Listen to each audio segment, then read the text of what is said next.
Magandang gabi po sa atin lahat at salamat po sa Panginoon sa privilege po na tumayo po muli sa pulpitong ito at tayo po ay tumindig, tayo po ay mag-aral ng kanyang salita. Buksan niyo po yung inyong mga Bible sa Proverbs chapter 22 verse 6. Sabayan niyo po ako sa pagbabasa. English na lang po. Train up a child in the way he should go, and when he is old, he will not depart from it. Tayo po'y pumikit. Panginoon, magandang gabi po. Salamat po sa gabing ito. Salamat po sa iyong biyaya, sa kalakasan na meron kami. Salamat din po, Panginoon, sa mga katotohanan po na ibinigay mo sa amin, ang iyong mga salita na patuloy naming gabay dito sa lupa. At kami, Panginoon, ay panatilihin mo po sa iyong mga salita. Palakasin niyo po aming mga espiritu sa iyo. Tulungan niyo po kami. Sorry po sa aming mga kasalanan. Dalisayan niyo po aming mga pag-iisip, ang aming mga puso, at gayon din ang aming mga ginagawa sa iyong harapan. Ito po aming dalangin sa pangalan ng Panginoong Jesus. Amen.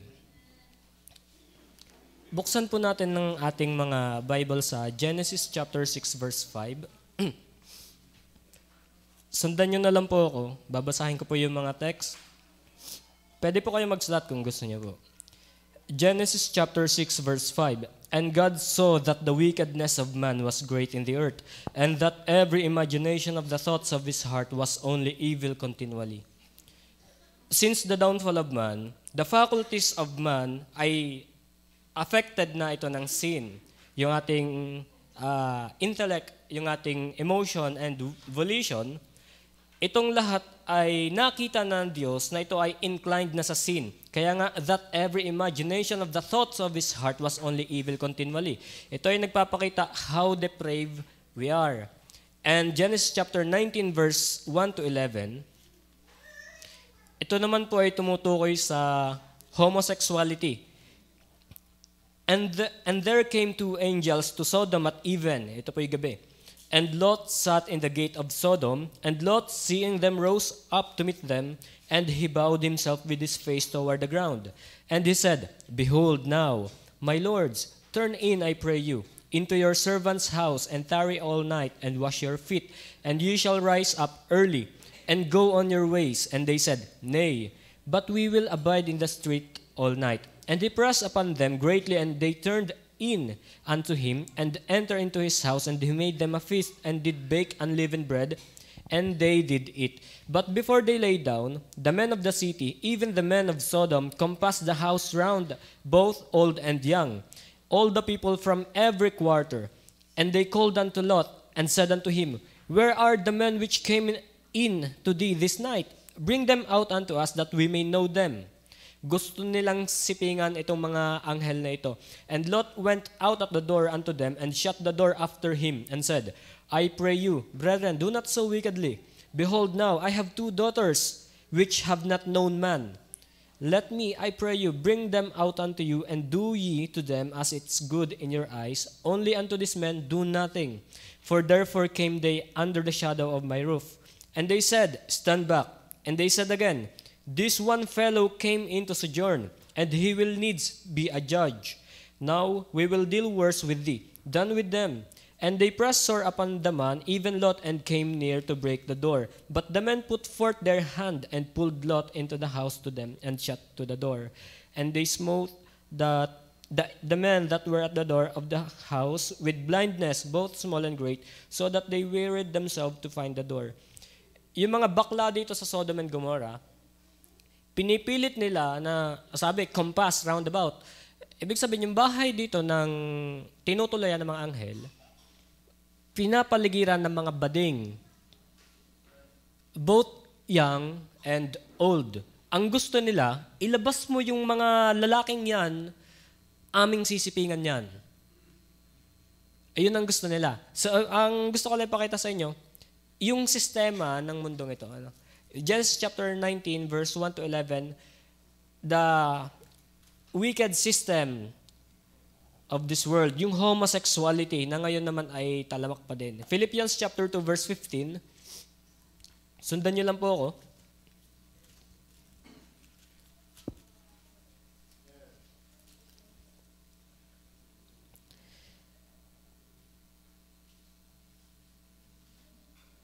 Yan. That ye may be blameless and harmless, the sons of God, without rebuke, in the midst of a crooked and perverse nation, among whom ye shine as light in the world. Sabi ni Paul, ang mundo daw natin ay crooked and perverse. So, in Genesis pa lamang, nandiyan na yung homosexuality. Sa Genesis chapter 6, that the thought of every imagination of our hearts was only evil continually. In 2 Timothy chapter 3, verse 1 to 5, this know also that in the last days perilous times shall come. For men shall be lovers of their own selves, covetous, boasters, proud, blasphemers, disobedient to parents, unthankful, unholy, without natural affection, truce breakers, false accusers, incontinent, fierce, despisers of those that are good, traitors, heady, high-minded, lovers of pleasures more than lovers of God, having a form of godliness but denying the power thereof. From such, turn away. In the last days, yan daw yung makikita nating mga pag-uugali, mga lifestyle, at yung mga prophesying na having the form of godliness but denying the power thereof. Ano po? And 3:13 ng 2 Timothy, but evil men and seducers shall wax worse and worse, deceiving and being deceived. Yung mga masasama daw ay lalo pang magpapakasama. And Romans chapter 12, verse 1 and 2.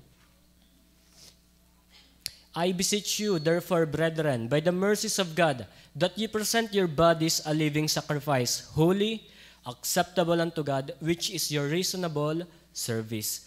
And be not conformed to this world. Be not conformed to this world, but be ye transformed by the renewing of your mind, that ye may prove what is that good and acceptable and perfect will of God. Lahat ng talatang ito at napakadami pang talata ay nagtuturo at nagpapatunay na tayo ay nasa mundong nagmamadali sa kanyang pag-ikot. Nagmamadali sa kanyang pagkawasak. Tandaan niyo ha, ilan lamang yung sa talata na yung mga naninirahan daw sa mundong ito ay masasama. At sinabi ng Timothy, in last days, perilous times shall come, na ang mga tao ditong maninirahan ay patindi ng patindi. Ang mga taong masama ay magpapakasama pa lalo. Kaya, sundan nyo lang ako. Adugang kanalaman ng mga text na ito sa ating title. Ang ating naman title ay Train Up a Child. Tingnan natin, may inihanda akong ilang pictures na tatlo lang to at madami naman. But these persons shocked the world. Kilala nyo ba yan? Tito ko yan. Si Adolf Hitler. Alam nyo ba meron kay Adolf Hitler? Si Hitler, siya ay pro-gamer. 6 million kills, 1 death. Pro. Sige, hindi nyo ako nag-gets. Okay lang. Hindi, yun ay, siyempre, ako ay Dota player dati. Si Adolf Hitler, siya ay, tingnan natin yung mga pictures bago ko pakilala sa inyo. Ayan. Ayan ay mga Jews. Next picture. Ayan, bodies of Jews. Mga Hudyo. Meron pa ba? Ayan. Mga Hudyo. Ano. Si Adolf Hitler, syempre, mamaya yan sa idol. Si Adolf Hitler, ayan ay dati ding bata. Wala sa isip ni Adolf Hitler yung anti-Semitism. Bakit pumasok sa kanya yung hatred sa mga Hudyo? Kung hindi ako nagkakamali, meron ditong mga ngaral last time na naimbitahan or I think sa prayer and fasting si Pastor Daryl, si Hitler daw ay ni-raise, pinalaki para kagalitan ng mga Hudyo.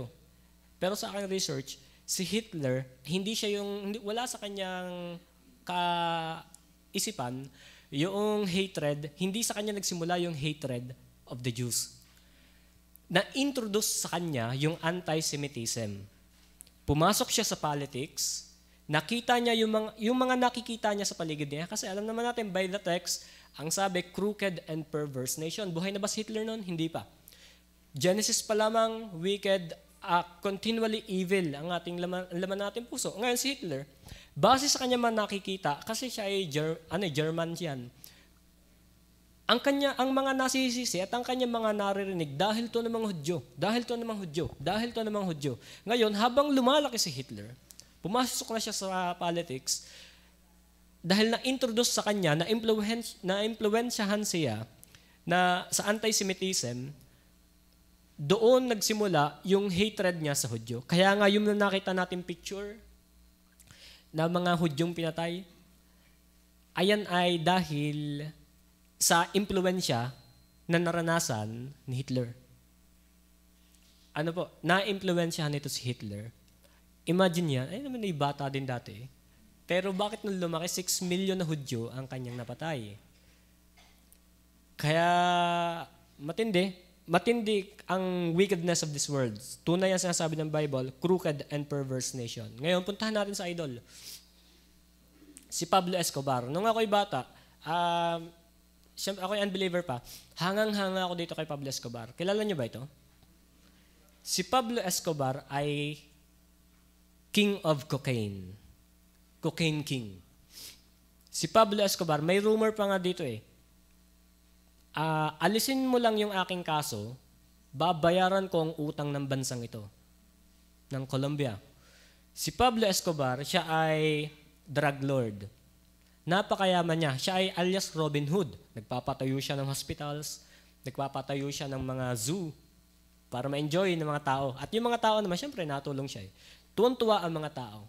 Alam din nila kung ano yung galawan ni Escobar at madaming namatay sa kanyang nung siya ay nabubuhay pa in his time. Itong si Pablo Escobar, siya ay nasyak ang mundo nung itong si Pablo Escobar ay nag-rise ang kanyang pangalan, na ang kanyang pag-angat ay dahil sa droga. Tingnan nyo, si Pablo Escobar ay mula sa pamilya na ang kanyang mga magulang ay farmer, ang kanyang ina ay teacher. Bakit naging gayaan? Tamo, teacher ang kanyang magulang. Tapos bakit gayaan ang buhay ni Pablo Escobar? Nung siya ay bata, si Pablo Escobar, siya ay may pangarap. Pangarap niya maging presidente ng Colombia. Pero kaya nga pumasok siya sa politics din Pero hindi pinahintulot ng Panginoon, hindi nagtagal ang kanyang reign sa politics. Pero ang idea, si Pablo Escobar ay ginulat ang mundo dahil sa kanyang kalawakan ng serbisyo pagdating sa usaping droga. King of cocaine, ito si Pablo Escobar. At kaya niyang bayaran ng utang ng Colombia in his time. And another thing, next picture, si Albert Fish. Tingnan niyo ang nakalagay. The Secrets of a Child Rapist. This Albert Fish, ito ay medyo creepy ito. Si Albert Fish, siya ay isang maniac. Tingnan natin yung picture. Ito ay illustration lang. Yan. Kita niyo ba yung letter diyan? Ayan ay letter na confession ni Albert Fish kung paano niya pinatay ang kanyang biktima. Yung drawing, tingnan nyo, may hawak na kutsilyo, tapos, I like children, they are tasty. Si Albert Fish, siya ay hindi lang rapist, hindi lang serial killer, kundi siya ay cannibal. Itong tatlong tao to, ilan lamang to ha, ay ang mga taong yan, ginulat ang mundo ng dahil sa kasalanan na kanilang ginawa, sa crime na kanilang ginawa. Bakit nga ba ang tao ay naging ganyan? Impluwensya din sa kanila.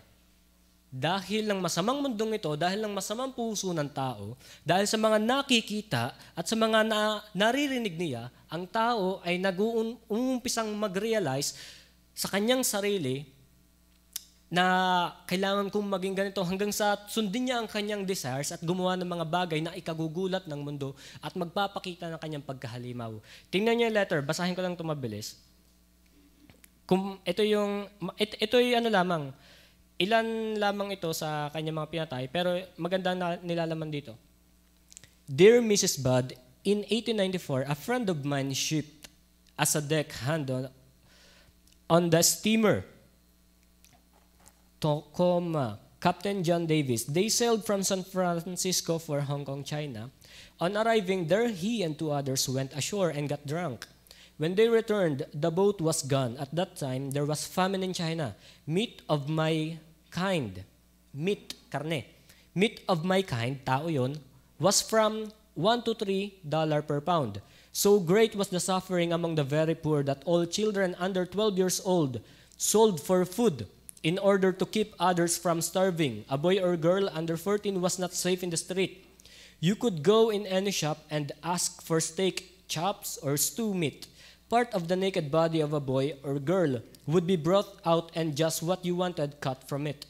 A boy or girl's behind, which is the sweetest part of the body and sold as veal cutlet broth in the highest price. John said, there so long he acquired a taste for human flesh. On his return to New York, he stole 2 boys and one 7 and one 11. Took them to his home, stripped them naked, tied them in a closet, then burned everything they had. Several times every day and night he spanked them, tortured them to make their meat good and tender. First, he killed the 11-year-old boy because he had the fattest ass. Mataba daw ang puwit ng batang 11 years old. And of course, the most meat on it. Every part of his body was cooked and eaten except the head, bones, and guts. He was roasted in the oven, all of his ass, boiled, broiled, fried, and stewed. The little boy was next, went the same way at that time. I was living at 409 E 100 St. Near right side. He told me so often how good human flesh was, I made up my mind to taste it. And dito, on Sunday, June the 3rd, 1928, I called you on 406 West 15th St. Brought you pot cheese, strawberries. We had lunch. Grace sat in my lap and kissed me. I made up my mind to eat her. On the pretense of taking her to a party, you said, yes, she could go. I took her on an empty house in Westchester. I had already picked out when we got there. I told her to remain outside. She picked wildflower. I went upstairs and stripped all my clothes off. I knew. If I did not, I would get her blood on them. When all was ready, I went to the window and called her. Then I hid in a closet until she was in the room. When she saw me all naked, she began to cry and tried to run down the stairs. I grabbed her and she said she would tell her mama. First, I stripped her naked. How she did kick, bite, and scratch. I choked her to death, then cut her in small pieces so I could take my meat to my rooms, cook and eat it.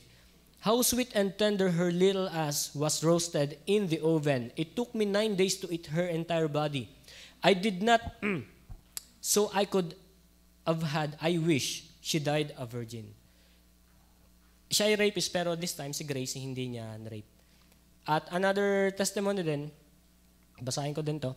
I took tools, a good heavy cut of 9 tails, homemade, short handle, cut one of my belts in half, slit these halves in 6 strips about 8 inches long. I whipped his bare behind till the blood ran from his legs. I cut off his ears, nose, slit his mouth from ear to ear, gauged out his eyes. He was dead then. I stuck in the knife in his belly and held my mouth to his belly and drank his blood.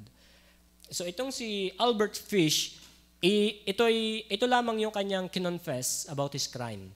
But the idea, si Albert Fish shocked the world because of his pagiging psychopath. Itong si Albert Fish, nung tinignan ko kanyang kabataan, ayos naman ang kanyang kabataan eh. Lahat ngay na-impluensyahan. Si Adolf Hitler na-impluensyahan yan. Hindi sa kanya nag-origin yung hatred of the Jews. Si Pablo Escobar, matino ang kanyang mga magulang, napabarkada. Si Albert Fish, na-impluensyahan din. Ano ang gusto ko ipakita? Bakit parang tayo ay more on secular? Itong mga taong ito ay mga naging bata din, pero nung sila ay lumaki, sila ay naging mga halimaw na gumulat sa ating mundo. At ngayon, sa panahon natin ngayon, meron tayong short clip, siguro 2 minutes lang man to, maikli naman na outline.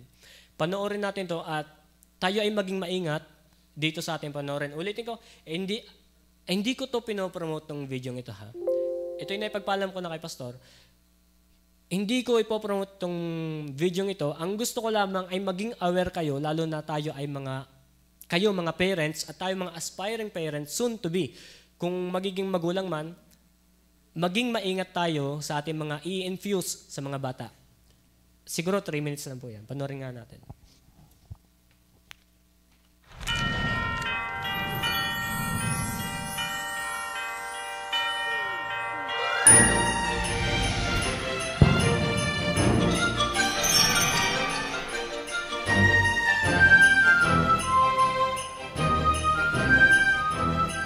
Mukhang may kaluluwa na naman ako makukuha.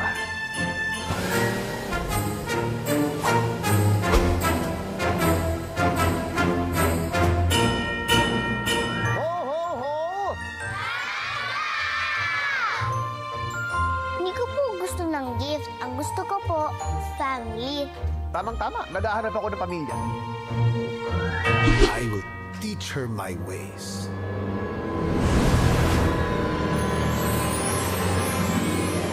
Ganito mag-grocery ang may pera. Pag sobra, maganda. Bilisan nyo! Parang hindi kayo binibigyan ng pera. Pantry for all. Ipapamigay mo to? Ang dami po eh. Yeah. Pili ka kahit anong gusto mo. Sabi ko sa'yo, walang problema pera, di ba? O, ito. Gusto ko lahat ng laruan na yan sa'yo. Tay, bawal mo kami, Kay. Yes!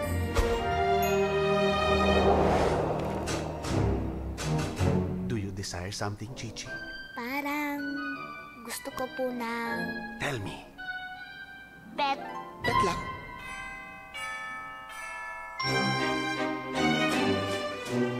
Ang gagawin ko sa batang to. Pero mga bata yan eh. How do you handle them? Give them time. Time is equal to love. Time. Chichi, Wait! Wow! May ganito ka pong powers?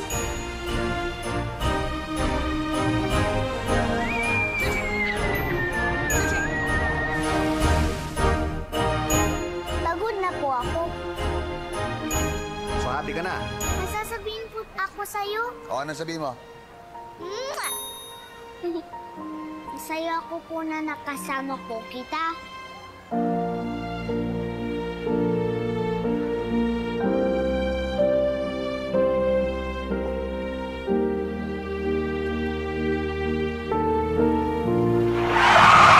Anong ginawa mo sa bata?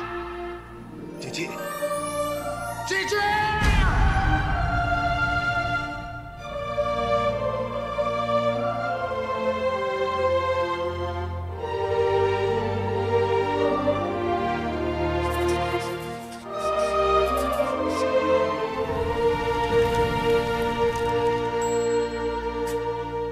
At least may soft spot. Miss Annie, do not insult me. Wala akong soft spot.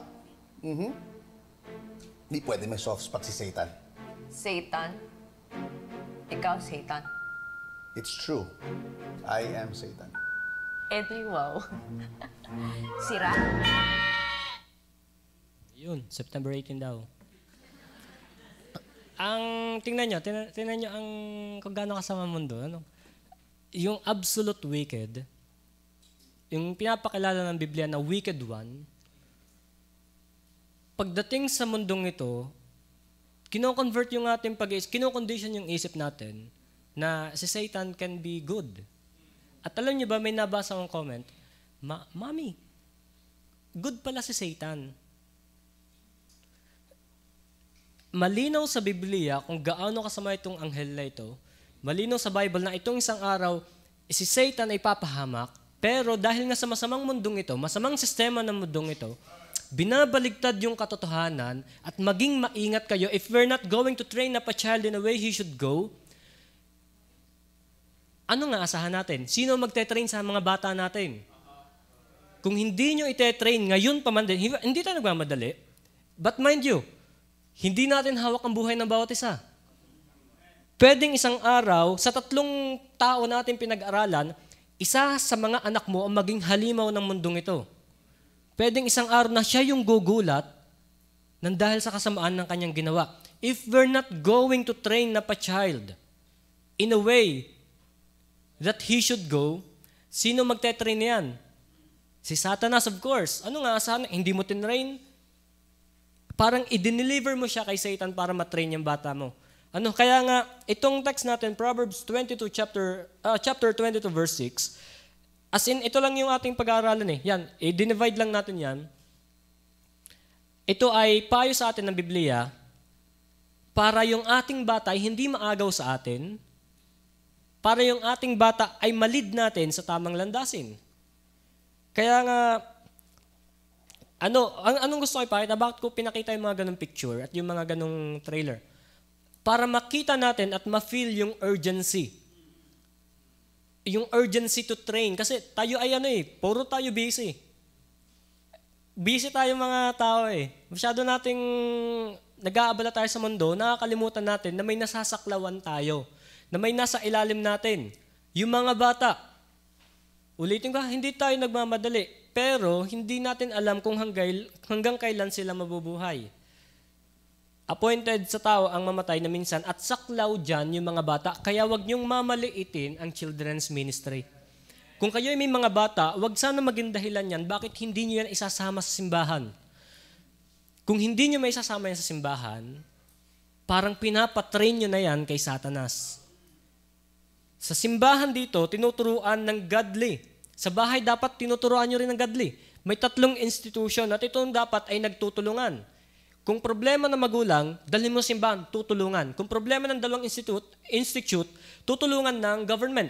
At yan ay nagtutulungan, family, church, and government.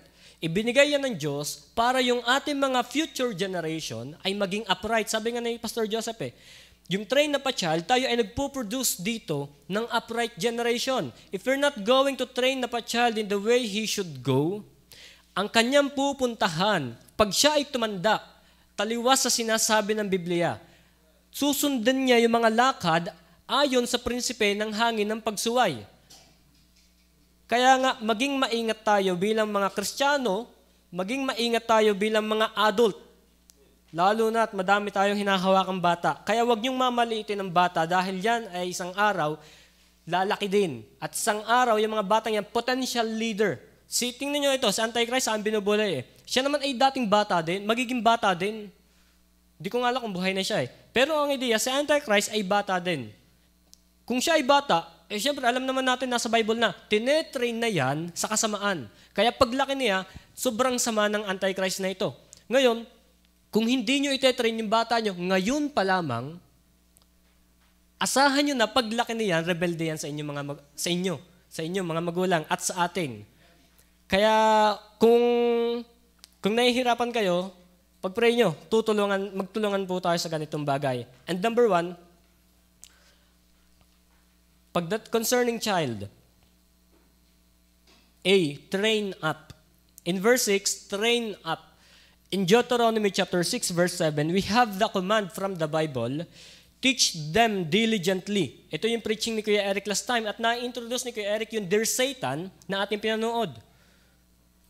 Kinukondisyon ng isip ng mga bata para mabaligtad yung sinasabi ng Biblia. Kaya nga, ang payo sa atin, train up. Ano ba pag sinabing train? Pag sinabi nating train, enabling. Up in a positive. So, we have to train your child in a positive training. Huwag mong susukuan ng iyong mga bata. Hassle, pero we have to. May buhay yan Kung hindi tayo magte-train sa kanila, for sure, Satan will take your child para turuan ng iyong anak na lahat ng kanyang kaalaman. At alam naman natin na ang goal ni Satanas ay to the point na patayin ang tao para hindi makapanampalataya sa ating Panginoong Jesus. Kaya nga, ang gusto ni Satanas, maging tayo ay makakalimutin. By definition, ang sin ay paglimot.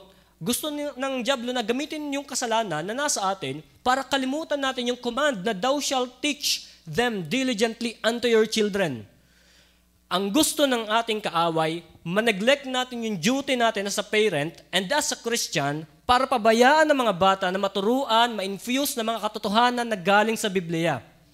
Train up, positive training ang tinutukoy dito. Kaya nga, yung training dito, wag mong susukuan Kahit anong kulit na yan, kailangan mong makitaan pa rin ng hope yan. Tayo nga hindi sinukuhan natin mga magulang konting nung linggo, kinonfront ako ng magulang nila Cyrus.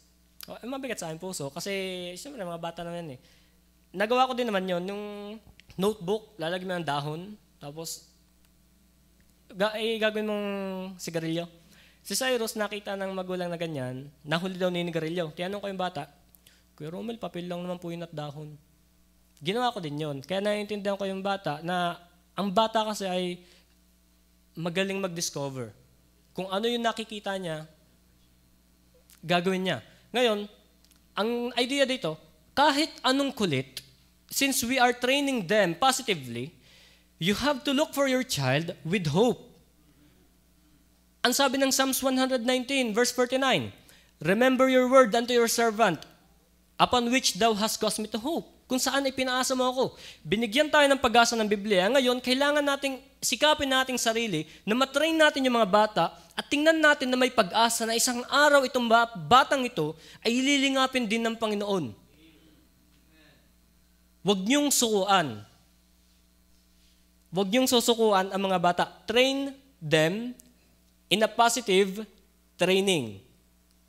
Kung hindi niyo yun ite-train, baka halimaw ang lumabas sa gayang bagay.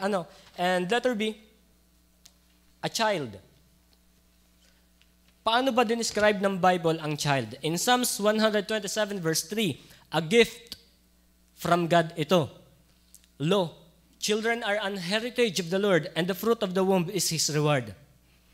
Gift from above ang mga children. And in Luke chapter 2 verse 40, ang Panginoong Hesus ay dumaan din sa pagkabata. And the child grew and waxed strong in spirit. Ito ay tumutukoy sa yung grow, physical aspect, and waxed strong in spirit, emotional and spiritual aspect, filled with wisdom, mental aspect, and the grace of God was upon him. All 5 aspect ay nasa ating Panginoong Hesus. At tayo din, meron tayong physical, mental, emotional, and social, and yung, na-hold ko kanina, mental, social, physical, emotional, and spiritual. Lahat yan ay nag-grow sa ating Panginoong Hesus kasi nung siya ay bata, siya ay na-train in the Word of God. Ngayon, ano ang gusto kong ipakita dito? Yung child diyan sa Proverbs 22 chapter 22 verse 6, ay malleable. When we say malleable, madaling mahila. Madaling mahila ang mga bata. Kaya nga, ako'y nag-enjoy mag-Bible studies ko. Ang daling maisama sa simbahan. Madaling mahila. Pag nakuha mong interest nila, yung interest mo, nakita nila, sama ako Kuya Romel. Sama ako Kuya Andrew. Sama ako Ate Gara. Malleable kasi ang mga bata. Let's imagine them as empty vessel, and habang itong mga batang ito, dahil sila ay nasa age pa ng discovering, sila ay imitators. Kung ano yung nakikita nila sa atin, yun yung kanilang itatanim. Kung ano yung tinuturo natin, ayun yung kanilang bubulayin. Tingnan nyo ito si Cyrus, nakita niya sa kanyang paligid, nagmumurahan. Hindi mo lang magpapakatotoo na ako. Alam kong naririnig nyo na yan ay nagmumura din. Nakita magulang niya siya na nagtataray mag-yosi. Nakikita niya kasi sa kanyang mga magulang, sa kanyang paligid. So yung child dito, maging careful tayo, lalo na sa mga may handle ng Children Department Ministry, sa ating lifestyle, sa ating attitude, conversation, lahat na pwedeng makopya ng bata sa atin ay maging maingat tayo. Bakit? Ang bata ay imitator. Malleable, madaling mahila. Kaya ang madaming batang nawawala, madaling mauto. Nakikidnap. Kasi mabilis silang mahila sa ganitong bagay. Kaya nga dahil isinasama niya sa simbahan at kayo'y nagtuturo at kayo bilang mga magulang, ang payo sa atin, teach them diligently, consider that your child is an empty vessel, and itanim ninyo yung ipinapatanim sa atin ng Panginoong Diyos. Itanim ninyo yung mga palatuntunan, yung mga prinsipyo na galing sa Biblia. Sabi nga ni John Piper, ang Bible ay hindi lamang ibinigay sa atin para tayo lumalim sa doctrine, kundi ipamuhay natin yung reality na ipinapakita ang Biblia. The Bible presents the reality that we have to live in. ang reality, hindi puro Biblia. Merong praktikal. Hindi yung puro pag-asa. Kailangan mong magsikap din. Ang pananampalatayang walang gawa ay patay. Ang reality, kung ikaw may pananampalataya, ikaw ay gagawa. So yung Biblia ay nagpapakita sa atin that we have to live in the reality that the Bible present. Kaya nga yung child dito, maging maingat kayo. Ang katotohanan, ang bata ay very fragile. Mababasag yan kapag ka iyong dinagil, maging maingat tayo sa itinatanim natin sa kanila. In Colossians chapter 3 verse 21, ang sabi dito, Fathers, provoke not your child to anger, lest they be discouraged. Kung kayo ay may galit sa kapwa ninyo, huwag nyo nang iparinig yan sa bata. Huwag nyo sabihin, kaaway ko yan. Tunay yun, tunay ang sinasabi ng Bible. Bakit? Ang aking mga magulang ay may kaaway din. Kapitbahay namin, kapatid ni Tatay Ibo. Tunay yun. Si Kaleo. Kaaway yun ng aking mga magulang. Dati, ang close relationship. Pero, dahil sa kalokohan nga naman, hindi ko alam kung sino, bata pa naman ako, itinanim sa akin, huwag kayong pupunta dyan. Huwag kayong pupunta diyan, ha? Mapapalo ko kayo. Pinapakita ng aking mga magulang na dahil sila ay galit doon sa taong yon, dapat ko rin silang kagalitan. Kaya nung ako'y lumaki, hindi ako natutuwa sa kanila. Biyaya na lamang at ako ay naligtas. At biyaya na lamang, nag-iba yung pag-iisip. Nag-iba ang pag-iisip ng patapon na ito. Kaya nga, itong fathers, provoke not your children to anger. At maging mga ina din. Hindi lang fathers, of course. Ang mga ina, madaming kaawayan. Rapper nga yan pag nakikipag-away na. Hindi ka? Rapper ang ating mga magulang pagka may kaaway na. Kung ano kasi yung ipapakita nyo sa mga bata. Kaya, be careful. Be careful. A child is an empty vessel. Kung ano makikita nila, ayun yung kokopyahin nila. Kaya isang araw, bungangera din ng iyong anak dahil bungangera ang iyong ina. Palaway ka, palaway ang iyong anak dahil palaway din ang kanyang ama. Lasinggero, dahil lasinggero ang tatay. Maninigarilyo, dahil maninigarilyo din ang kanyang mga magulang. Bakit? Kasi nakikita nila, iniisip nila, ay ayos lang. Bakit ang mga papa? Bakit ang mama? Bakit ang kuya? Ay hindi anak, kami na laang. Huwag mo nang gawin. Sakaling kita. Hindi tinuro yan sa akin ng mga magulang ko. Sa Bible ko lang yan natutunan. Wag na natin gawin. Mag-iba na tayo. Sabi nga ng Romans chapter 12 verse 1 and 2, be not conformed unto this world. Alam naman natin that this world is under the rule, under the system of Satan. Humiwalay na tayo. Wag nating kopyahin. Mahirap, nakakabigat lang ng puso yung ganyang bagay. A child. Tingnan pa natin, Jeremiah chapter 6 verse 16. Thus saith the Lord, stand ye in the ways and see and ask for the old paths. Where is the good way and walk therein? And ye shall find rest for your souls. But they said, we will not walk therein. The old path. Ari, naitanong ko na kay Pastor dati, old path. Kaya ayoko nang magbasa. Nadami akong tanong. Biro lang. Masarap magbasa. Ang sabi, old path. Ito daw ay yung mga prinsipyo na noon, na maganda, gawin natin. Ask for old path. Yung mga prinsipyo na magagamit natin, yung prinsipyo ng Biblia, kasi alam nyo ang Bible ay naisulat ito, na-compile ito 1600. 1600 na-compile ito. At matagal na itong nasulat. Iba-ibang taon. From Old Testament to New Testament, na-compile 1600. Kaya nga, ang old path, yung prinsipyo na galing sa Biblia. Huwag niyong i-forsake yung mga sinasabi ng Biblia na yung mga bata, turuan mo. Itong paraan ko ang tuturo ko, yung natutunan ko sa mundong ito. Isang araw, homosexual ang magtuturo dyan. LGBTQ. Kaya, alam ko nakikita niyo na to, may mga baklang nagtuturo, nakakostume na may sungay sa mga bata. Kaya, ask for old path. Ituro niyo yung prinsipyo habang bata pa, magaling silang umabsorb, empty vessel sila, ilaman natin yung dapat nating ilaman sa kanila. Okay? a child. The Bible describe children as meron silang 5 aspect, palakihin natin hanggang sa sila ay mag-matured. Kaya ngayon din, nakalagay dyan, he will not depart. And letter D, he should go. Under pa rin ng child, he should go. Ito yung magkakaroon yung mga bata ng development.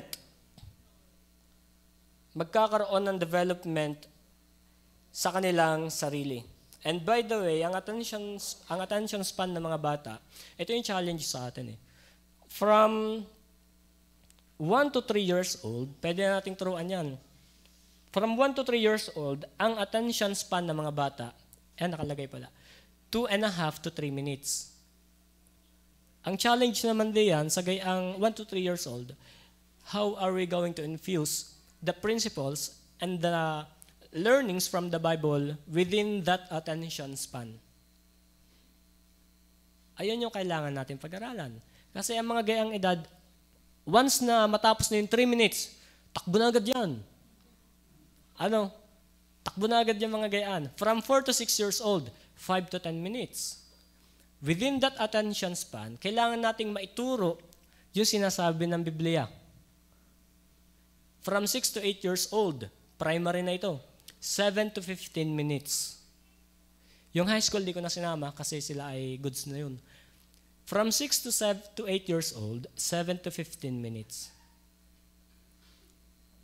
Ang challenge sa atin bilang mga guro, paano natin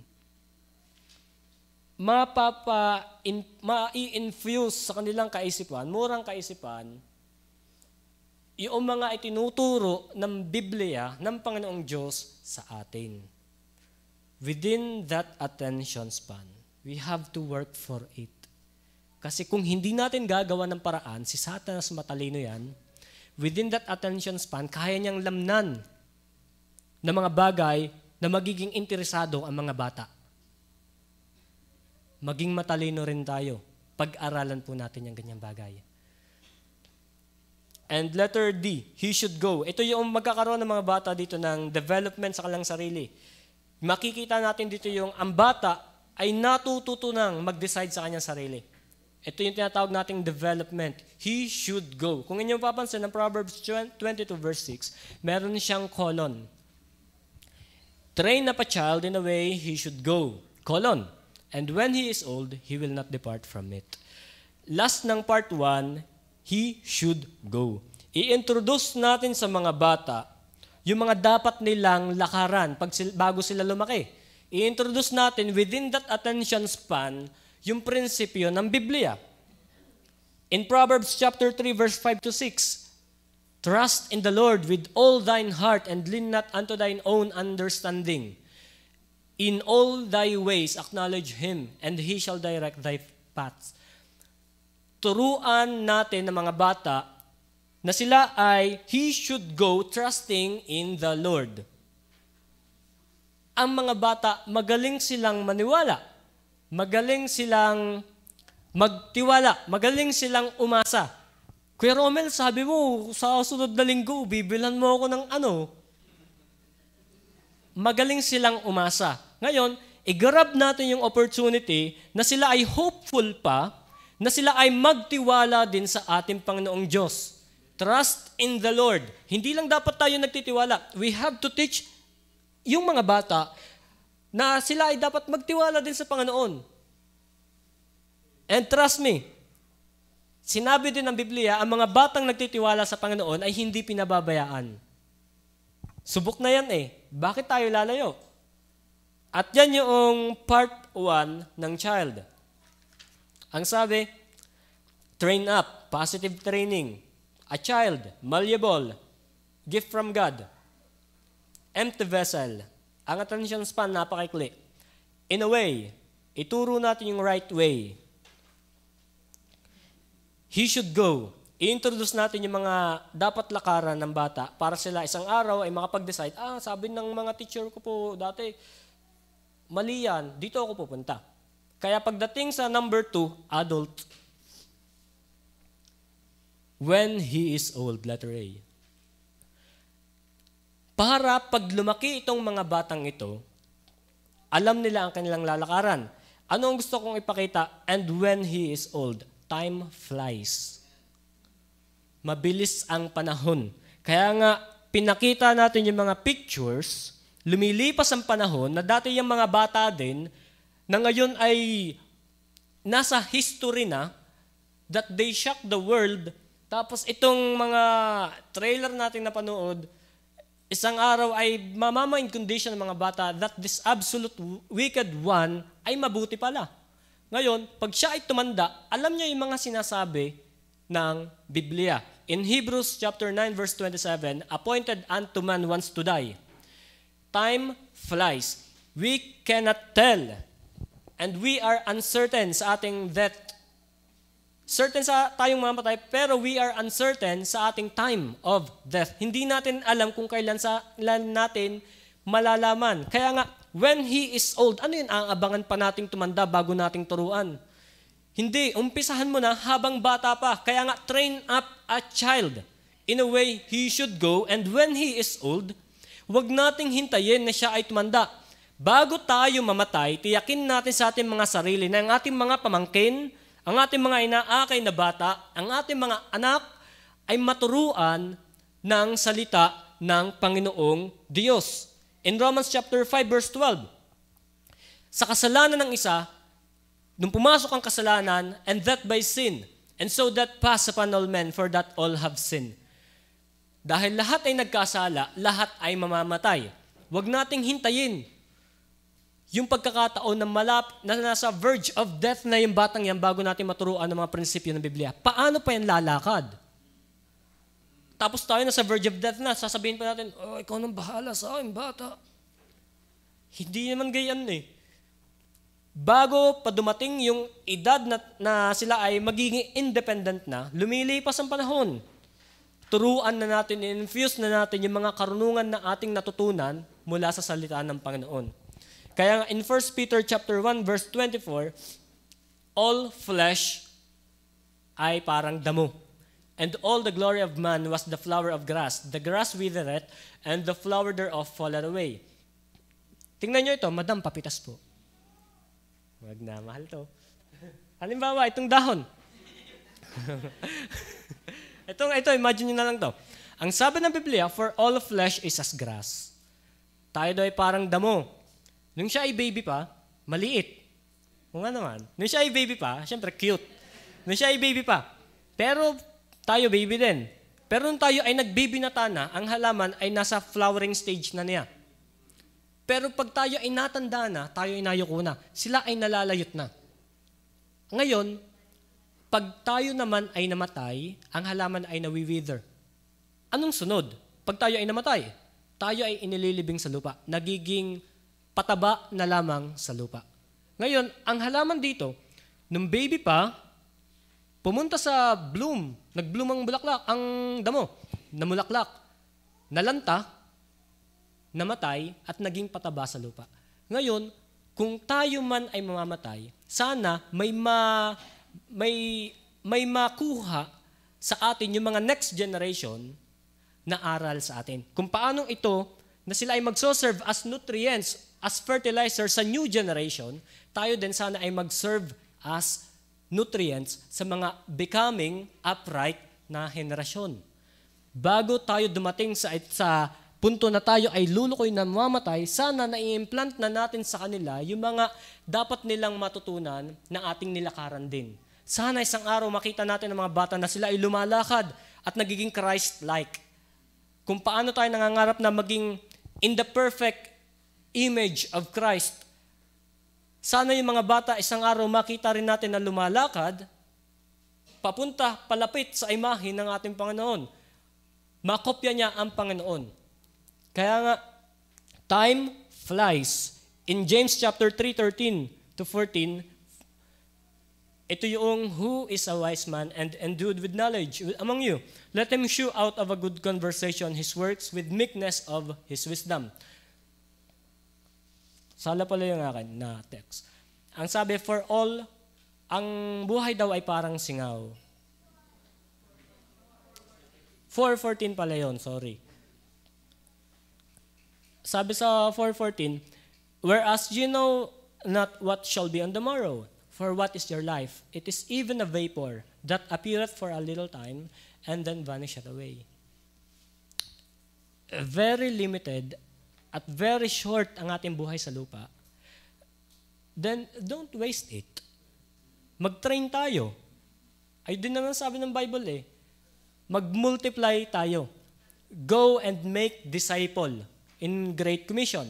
In 2 Timothy chapter 2 verse 2, a ministry of multiplication that thou hast learned of me.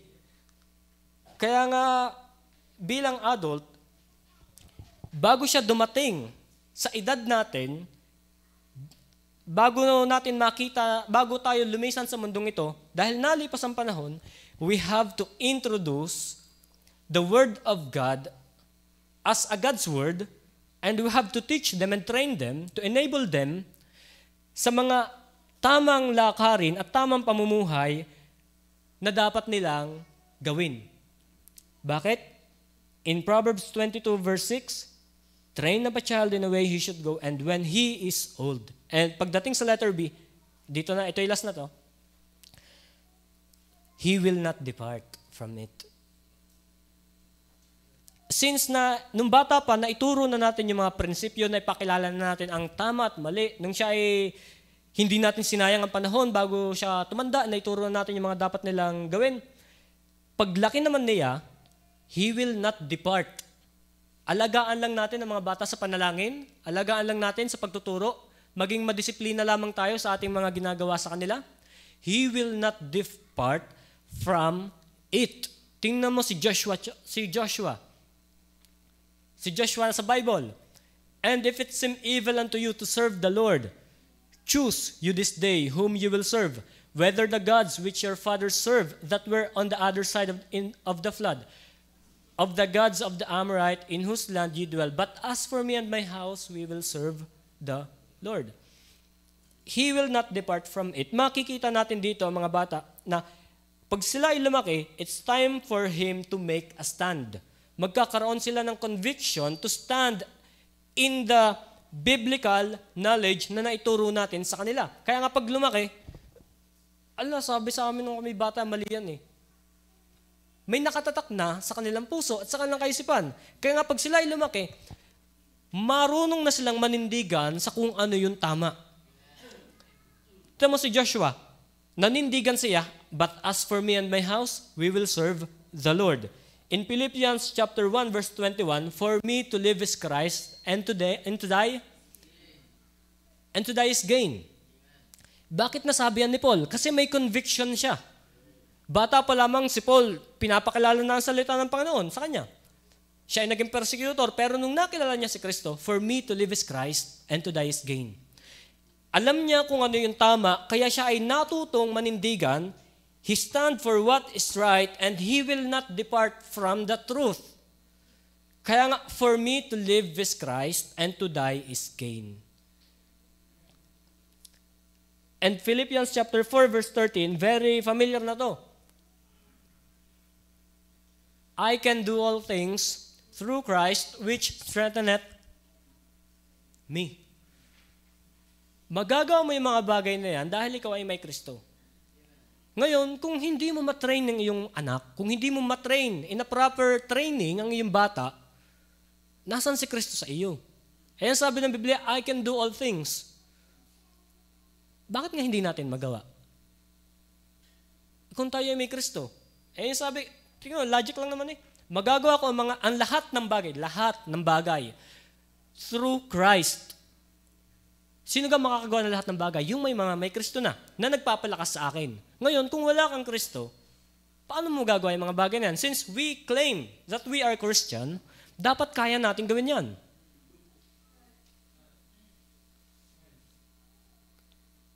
Na nagpapalakas sa akin. Alam nga naman si Kristo na nasa iyo, nagpapahina sa iyo. Ibang Kristo yan.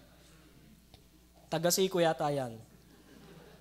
In Acts chapter 20 verse 24, but none of these things move me, neither count I my life dear unto myself, so that I might finish my course with joy, and the ministry which I have received of the Lord Jesus, to testify the gospel of the grace of God. none of these things move me. Sana none of these things move me pagdating sa pagtitrain natin sa ating mga anak, sa mga bata. Wala sanang maging hadlang para mapalapit natin ang mga bata sa ating Panginoong Jesus. Kasi tayo nasa family month, ang na-assign sa akin ay pambata, ang subject dito ay tayo, ang ating target dito ay mga bata na matrain, ang kinakausap ay mga adult. Kasi tayo dapat yung magte-train sa kanila, especially Christians. In Acts chapter 5 verse 29, tingnan niyo kung paano nanindigan si Peter. Then Peter and the other apostles answered and said, "We ought to obey God rather than men." Nararapat na sundin ko ang Diyos kaysa sa tao. Ang sabi ng Deuteronomy, teach them diligently. Ang sabi ng New Testament, ano ngayon? Binas natin kanina, kalimutan ko agad. Always remember, itong text lang naman to train up a child, hiniwag-hiwag lang naman natin, divide lang naman natin I-train natin sila in a positive manner. I-consider natin yung pagiging bata nila. Turuan natin sila sa tamang landasin. I-introduce natin yung mga bagay na dapat nilang lakaran para paglaki nila, lumilipas ang panahon, hindi sila aalis dito. Kaya nga, train up a child in the way he should go. Kung hindi natin sila ite-train, mala Adolf Hitler o baka rapist, maniac ang inyong bata, o kaya naman ay drug lord na mala Pablo Escobar, ang gugulat sa mundo. Merong isang halimaw na tinrain ni Satanas dahil pinabayaan natin ang magra-rise sa perverse and crooked nation na ito. Kaya mga kapatid, ang reality, nasa atin ang accountability. Magulang ang kinakausap dito Ang ating kailangan dito yung mga bata. Train your child in a way he should go. Para paglaki nila, makita natin silang Christ-like. Sana po may natutunan kayo at pasensya na sa aking cute na voice. Tayo ay manalangin.